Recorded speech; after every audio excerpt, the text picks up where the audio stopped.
Imagination is the key, the way, the light. Love is the force, the power, the life. To follow the way of imagination and the passion of love is what we are discouraged from doing from the moment we come into the world. To follow the way of imagination and the passion of love is what we must do if we are to have a world. As far back as we humans can remember, we have been sizzling over love's flame. Now it is time to leap into the fire. In a light that was bright but not blinding, on a field that was solid but not bruising, the young woman screamed and the children laughed as she feigned inability to tag anyone, so she no longer would be it. Everyone slid in the grass and rolled in the mud until the pursuer, in mock exhaustion, threw herself into the biggest and blackest puddle of all.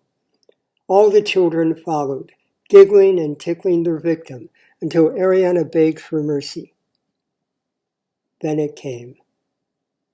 Nothing changed exactly.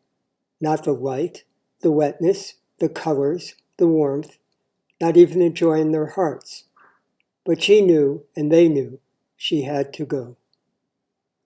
High on a hill overlooking the fields of antiquity shone the light that had summoned her. It was a brilliant light, yet did not hurt the eyes.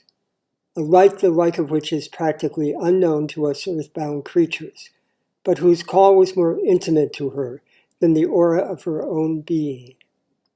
She glided swiftly up the incline, feet barely touching grass and rock, until she came into the presence of the angelic being who had tutored her as far back as she could remember. At first she moved to embrace the austere yet amiable spirit, until she noticed the stranger beside him. The newcomer was unusual in these heavenly parts, in that he gave off no light, no color, no warmth at all. Vibrationally, he was utterly neutral, and this, more than the fact that she did not know him, caused her to turn solemn and wary, like a child meeting a prospective step-parent. The angel, noticing her perplexity, smoothed over the awkward moment with a simple introduction. "This is the teacher," he smiled, and she nodded at the newcomer, who nodded back, more as if in imitation than acknowledgement, it seemed to her. If she had been among her friends, she would have made some wisecrack like, "Monkey see, monkey do," that would have dissolved them in laughter, and let the stranger see that his reserve did not intimidate her. However, here she was intimidated, and felt it best to take refuge in silence. The angel knew exactly what she was up to.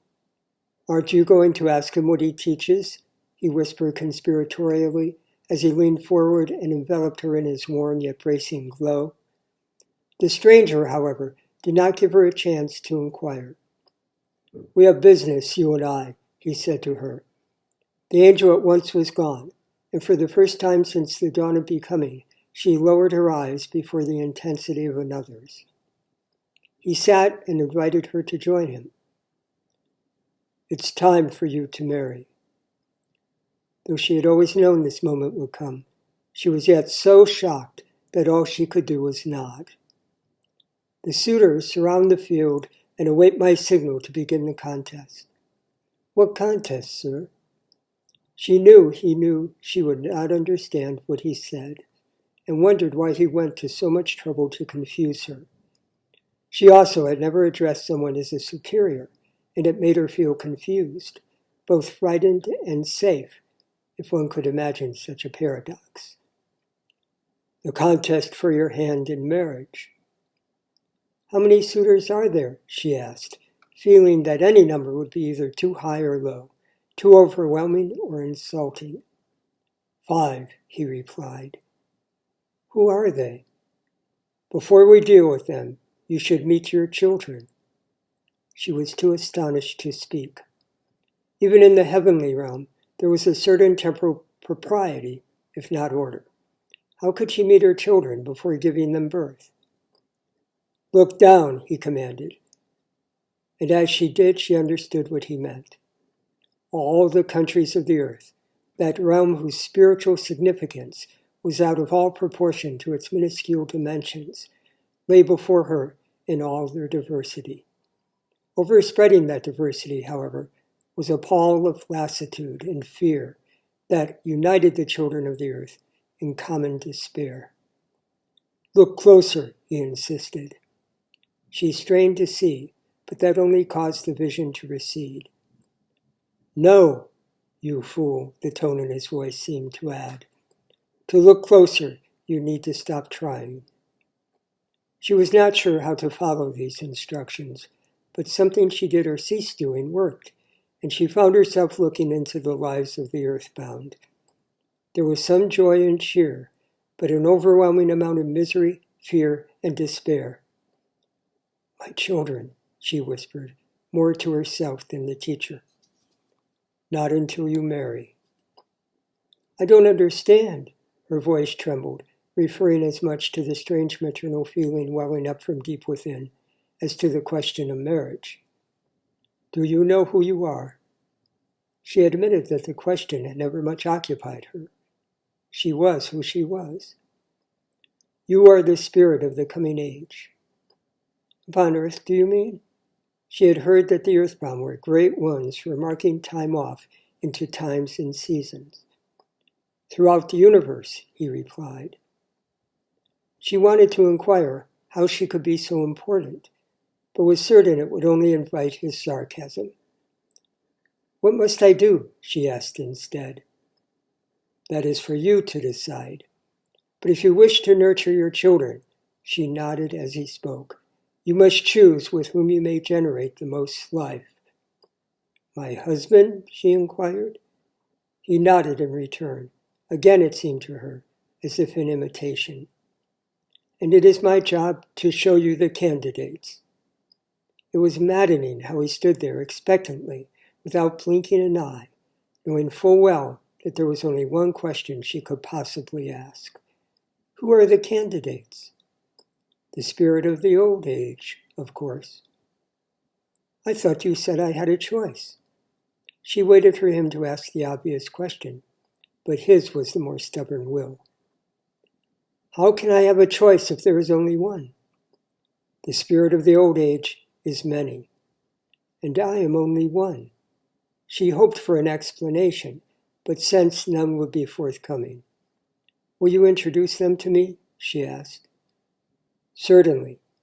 Gesturing with his right arm, he called out, "Ishwara!" And immediately a spirit of tremendous energy, passion, and joy appeared.